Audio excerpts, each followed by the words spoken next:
அது நம்ம காதுன்னு எடுத்துட்டோம்னா அதனோட ஃபங்க்ஷன்ஸை பார்க்குறப்ப வெளிக்காது, நடுக்காது, உள்காது அப்படின்னு 3 வகையாக பிரிப்போம்.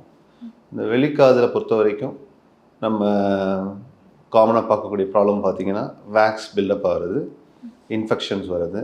டயபெட்டிக் பேஷண்ட்ஸில் ஒரு இம்பார்ட்டண்ட்டாக கண்டிஷன் பார்த்திங்கன்னா ஸ்கல்வேஸ் ஆஸ்டியோமைலிட்டிஸ் சொல்கிற ஒரு பாக்டீரியல் இன்ஃபெக்ஷனோ இல்லை ஃபங்கல் இன்ஃபெக்ஷனோ எலும்பு அரிக்கக்கூடிய ஒரு இன்ஃபெக்ஷன் மாதிரி வருது. இது வந்து எக்ஸ்டர்னல் இயரில் வருது, அது வெளிக்காதில் வருது. நடுக்காதை பொறுத்த வரைக்கும் இல்லை நடுக்காதையும் வெளிக்காதையும் செப்பரேட் பண்ணுற இயர் ட்ரம் இல்லை திரையில் ஹோல் உள்ள பொழுது பார்த்துருப்போம். அந்த இயர் ட்ரம் பெர்ஃபரேஷன் சொல்கிறது.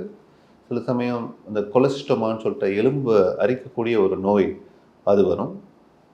இது உள்ளுக்குள்ளே பார்த்திங்கன்னா நம்ம போன் ஃபிக்ஸ் ஆகி ஆட்டோஸ்க்ளிரோசிஸ்னு ஒரு கண்டிஷன் இருக்கும். அவங்களுக்கு காது கேட்காமல் போகலாம். அது காமனாக பார்க்கக்கூடிய ப்ராப்ளம். குழந்தைங்களில் பார்த்திங்கன்னா நடுக்காதில் நீர் கோத்துக்கிட்டு ஆட்டைட்டிஸ் மீடியா வித் எஃப்யூஷன் சொல்லுவோம். குழந்தைங்களுக்கு இந்த அடினாய்டு சதவழிச்சு இருக்கிறப்ப காதையும் மூக்கையும் கனெக்ட் பண்ணுற டியூப், யுஸ்டேஷன் டியூப் சொல்லுவோம்.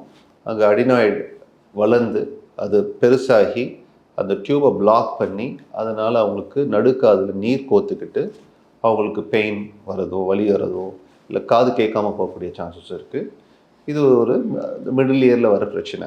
இன்னர் இயர் இல்லை உள்காதை பொறுத்த வரைக்கும் உள்காதுக்குள்ளே ரெண்டுமே இருக்குது. ஆர்கன் ஆஃப் ஹியரிங், காது கேட்கக்கூடிய அந்த உறுப்பும், பேலன்ஸ் சமநிலையை செயல்படுத்தக்கூடிய உறுப்பும் இருக்குது.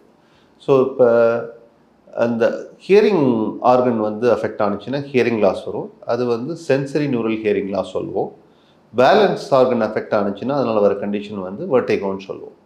இது மாதிரி காது வந்து இவ்வளோ ப்ராப்ளம்ஸ் வரக்கூடிய